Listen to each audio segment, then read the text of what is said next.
ধ্রুপদী সঙ্গীত আর হোমিওপ্যাথি এই দুটোর মিল কোথায় জানেন? শুনলে অবাক হবেন। যেমন যদি ভৈরবী শোনেন তাহলে মন শান্ত হয়। আবার হোমিওপ্যাথির একটা ওষুধ ইগনেশিয়া, যেটা মনের কষ্ট লাঘব করে মনকে শান্ত এবং আরাম দেয়। দুটোই সূক্ষ্মভাবে শরীর এবং মনকে সুস্থ করতে পারে।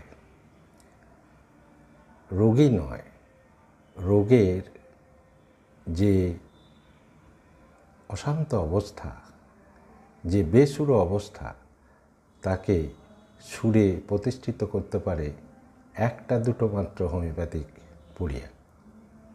এ সম্বন্ধে যদি জানতে চান তাহলে আমার ওয়েবিনারে যোগ দিন। ধন্যবাদ।